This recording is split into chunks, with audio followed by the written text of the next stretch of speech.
और आगे चलते हैं। तो अब हम लोग थोड़ा ना कार्बन के जो भी कंपाउंड्स होते हैं उनकी हाइब्रिडाइजेशन के बारे में थोड़ा पढ़ लेते हैं। बाय द वे मैं आपकी नॉलेज के लिए आपको बता देता हूं, जिस बच्चे को नहीं पता, अगर आप लोग हाइब्रिडाइजेशन कैलकुलेट करना चाहते हो तो हाइब्रिडाइजेशन के लिए मैं बहुत बार बता चुका हूं कि हाइब्रिडाइजेशन के लिए फॉर्मूला क्या होता है। किसी भी एटम का अगर आप हाइब्रिडाइजेशन निकालना चाहते हो तो चेक करो कि उसने कितने एटम को अपने साथ अटैच किया है, प्लस उसके पास कितने लोन पेयर बचे हैं। अब मैं आपको आपकी जानकारी के लिए बता देता हूं कि जितने भी ऑर्गेनिक कंपाउंड्स हैं, मेरी बात ध्यान से सुनना, जितने भी ऑर्गेनिक कंपाउंड्स हैं उसमें कार्बन की हाइब्रिडाइजेशन तीन ही पॉसिबल है। पहले तो पॉसिबल है sp3, फिर कौन सी पॉसिबल है sp2, फिर कौन सी पॉसिबल है sp, और दूसरी मजे की बात, यहां पर जितने भी ऑर्गेनिक कंपाउंड है उसमें ऑलमोस्ट ऑर्गेनिक कंपाउंड में कार्बन की लोन पेयर की संख्या हमेशा 0 होती है। तो मतलब आपको सिर्फ ये चेक करना होता है कि उसने कितने एटम को अपने साथ अटैच किया। Try to understand, are you getting my point? Calculate करने का तरीका होता है कि भाई एटम प्लस लोन पेयर कितने हैं, और ऑर्गेनिक कंपाउंड्स में कार्बन के लिए लोन पेयर ऑलमोस्ट 0 ही होते हैं और कार्बन की सिर्फ 3 ही हाइब्रिडेशन होती है, एक sp3, एक sp2 और एक sp। अब हमें कैसे पहचानना है, कोई कैलकुलेशन करने की जरूरत नहीं है, सीधी सीधी सी कहानी बताता हूं। सबसे पहले तो हाइब्रिडेशन का ये कॉन्सेप्ट क्या होता है, तो पहले तो आप वो समझ लो। तो मेरी बात को ध्यान से सुनना। पहली बात तो ये है कि जो कार्बन होता है बेसिकली वो क्या होता है, ये जो कार्बन है बेसिकली टेट्रावेलेंट होता है। टेट्रावेलेंट का मतलब कार्बन जो है बेसिकली 4 ही बॉन्ड बना सकता है। ये पहली चीज आप लोगों को ध्यान रखनी है। और वो बॉन्ड बनाने के लिए वो चारों बॉन्ड बेसिकली ज्यादातर वो बॉन्ड कौन से क्रिएट करता है, कोवेलेंट बॉन्ड्स क्रिएट करता है। कौन से बॉन्ड क्रिएट करता है, कोवेलेंट बॉन्ड क्रिएट करता है। इसीलिए वो हाइब्रिड ऑर्बिटल्स का इस्तेमाल करता है। ज्यादातर वो सिग्मा बॉन्ड बनाने के लिए हाइब्रिड ऑर्बिटल्स का इस्तेमाल करता है, हाइब्रिड ऑर्बिटल्स का इस्तेमाल करता है। ये आप लोग याद रखिएगा, हाइब्रिड ऑर्बिटल्स का इस्तेमाल करता है। जैसे कि मान लो उसने एक 1s एक 2s यूज किया, मान लो फिर 2px यूज किया, 2py यूज किया और 2pz यूज किया, तो बेसिकली उसने कितने यूज किए, 4। कौन कौन से यूज किए, एक s का यूज किया, 3 p के यूज किए, तो इसको क्या बोलते हैं, sp3। इसी को हम लोग क्या बोलते हैं, sp3 हाइब्रिडाइजेशन इसी को कहा जाता है। अब मजे की बात देखो, जब भी आप लोगों को कार्बन सारे के सारे सिंगल बॉन्ड बनाता दिखे, नोट डाउन कर लो, जब भी कार्बन सारे के सारे 4 बॉन्ड सिंगल बॉन्ड बनाता दिखे तो हाइब्रिडेशन हमेशा कितनी होगी, sp3 ही होगी। बात यहां पे खत्म हो जाती है। मैं अब हम लोग आगे चलते हैं। तो पहली कहानी सबको समझ में है कि कार्बन टेट्रावेलेंट होता है, वो 4 बॉन्ड से ज्यादा बना नहीं सकता, और अगर वो सारे के सारे सिंगल बॉन्ड बनाता है तो वो sp3 हाइब्रिडाइज्ड होगा। और यहां पर कभी भी कार्बन के ऑर्गेनिक कंपाउंड में आप लोगों को क्या नहीं दिखेंगे, लोन पेयर नहीं दिखेंगे। और सबसे खास बात क्या होती है कि वो अलग अलग ऑर्बिटल्स को सिग्मा बॉन्ड बनाने के लिए हाइब्रिड ऑर्बिटल्स को इस्तेमाल करता है, जैसे कि sp3। समझ में आया, हाइब्रिड ऑर्बिटल्स को इस्तेमाल करता है। एक s का लेगा तो फिर 3 p के लेगा, px py एंड pz, और फिर उसके बाद वो हाइब्रिडाइजेशन करने के बाद आप क्या करेगा, हाइब्रिड ऑर्बिटल के थ्रू बॉन्ड बनाएगा। अब हम और आगे चलते हैं। अच्छा, ये तो हमें मालूम पड़ गया कि कार्बन क्या होता है, टेट्रावेलेंट होता है। मजे की बात देखो, तो अगर वो 4 बॉन्ड में से 2 बॉन्ड सिंगल बनाए, समझ में आ गया, 2 इलेक्ट्रॉन सिंगल बॉन्ड में यूज करे और 2 इलेक्ट्रॉन डबल बॉन्ड बनाने में यूज करे। याद रखो 4 बॉन्ड में 2 बॉन्ड तो सिंगल है, समझ में आ गया, और 2 बॉन्ड उसके डबल बॉन्ड में एसोसिएटेड है। इन दैट केस कार्बन की जो हाइब्रिडेशन होगी वो आंख बंद करके क्या होगी, sp2। उसकी sp2 हाइब्रिडेशन होगी, आंख बंद करके लिख सकते हो। अब आप मजे की बात देखो, उसमें वो एक s ऑर्बिटल यूज करेगा, 2 p के ऑर्बिटल यूज करेगा, और इसके थ्रू वो यहां पर 3 सिग्मा बॉन्ड बना रहा होगा। Try to understand, 3 sigma. तो आपको पता होना चाहिए जो भी सिंगल बॉन्ड होता है वो सिग्मा होता है, समझ में आ गया। डबल बॉन्ड में एक सिग्मा होता है और एक पाई बॉन्ड होता है। जो ये पाई बॉन्ड बन रहा है बेसिकली वो जो एक और p ऑर्बिटल रह गया वो पाई बॉन्ड बनाता है।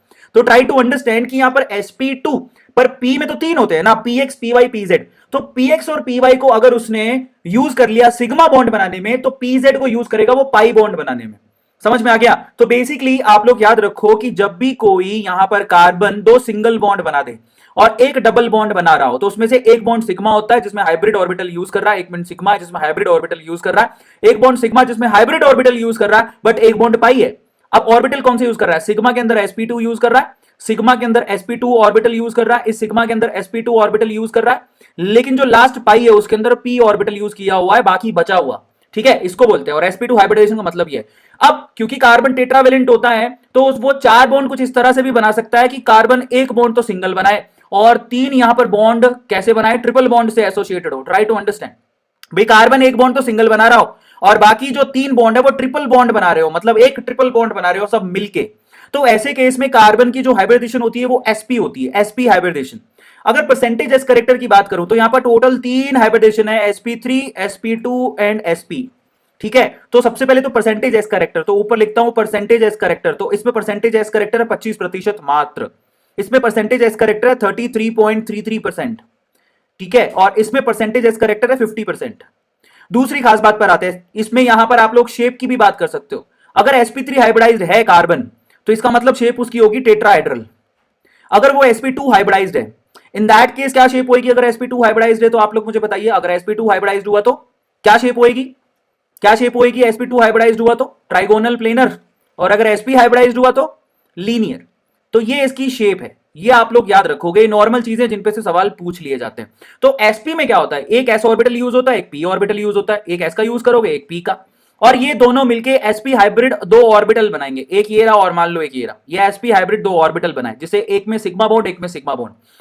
बाकी जो दोनों बॉन्ड होते हैं वो पाई बॉन्ड होते हैं, और उसके लिए कौन पार्टिसिपेट करता हुआ, बचे वाले दोनों बचे हुए पी पार्टिसिपेट करते हैं जो पाई बॉन्ड बनाते हैं। तो मेरी बात को समझना कि कार्बन ने एक तो सिंगल बॉन्ड बनाया और एक ट्रिपल बॉन्ड बनाया ऐसे करके। तो मैं आपको आपकी जानकारी के लिए बता देता हूं कि ये तो आपका सिग्मा बॉन्ड है, ये भी आपका सिग्मा बॉन्ड है, और जो दो सिग्मा बॉन्ड बनाए गए हैं वो कौन से ऑर्बिटल को यूज करके बनाए गए हैं, sp ऑर्बिटल को यूज करके बनाए गए हैं। तो इसका मतलब जब आप सिग्मा बॉन्ड बनाते हो तो आपके हाइब्रिड ऑर्बिटल कार्बन यूज करता है, लेकिन इसके अंदर दो पाई बॉन्ड भी है, ये एक पाई बॉन्ड हो गया, ये दूसरा पाई बॉन्ड हो गया, और ये दोनों जो पाई बॉन्ड आप लोगों को दिखाई दे रहे हैं, ये दोनों पाई बॉन्ड बाकी बचे हुए पी, क्योंकि एक पी तो यूज कर लिया उसने, बाकी बचे हुए पी से, यानी कि px और py को यूज करते हुए, अगर pz यहां पर यूज कर लिया है तो px और py को यूज करते हुए पाई बॉन्ड बनाएगा।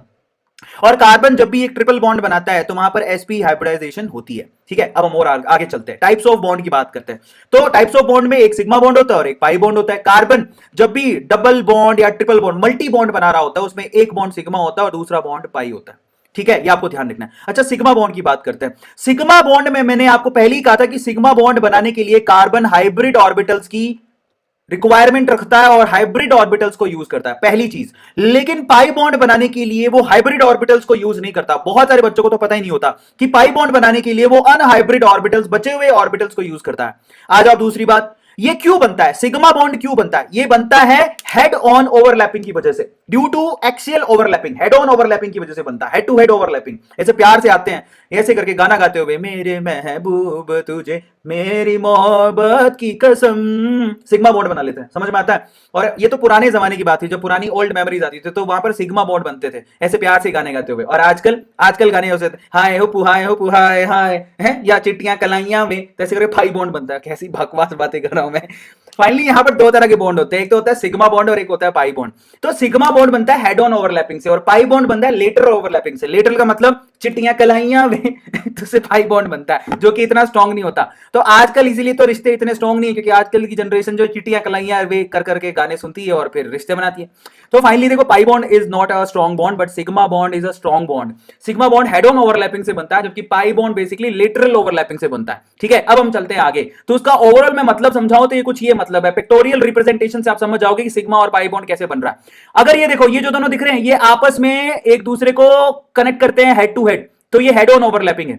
और ये जो सामने, अगर एक बार हेड ऑन ओवरलैपिंग हो गई, सिग्मा बॉन्ड बन गया, तो ये जो हरा हरा है ना, ये आपका पाई बॉन्ड ही बनाएगा। ये कभी भी सिग्मा बॉन्ड नहीं बना सकता, क्योंकि अगर एक ऐसे आके मिल रहा है तो बाकी तो ऐसे आके मिलेंगे ना, चिटिया कलाइयां वे करी करेंगे, और तो कुछ नहीं कर सकते। ट्राई करके देखो, दिमाग लगाओ, अगर एक यूं मिल रहा है तो बाकी तो 90 डिग्री पर है, तो वो कभी भी सिग्मा बॉन्ड नहीं बना सकते। इसीलिए यहां पर बोला जाता है कि कार्बन जो है मल्टीपल बॉन्ड में सिर्फ एक बॉन्ड सिग्मा बनाता है, क्योंकि एक बार यूं आके मिले तो बाकी नहीं मिलते। बाकी हमेशा क्या करेंगे, बाकी ऑर्बिटल क्या करेंगे, यहां पर जो बचे हुए पी ऑर्बिटल्स होंगे ना, वो पाई बॉन्ड ही बनाएंगे, क्योंकि वो लेटरल ओवरलैपिंग ही कर रहे होंगे। तो try to understand the concept, इसके पीछे का कॉन्सेप्ट क्या है।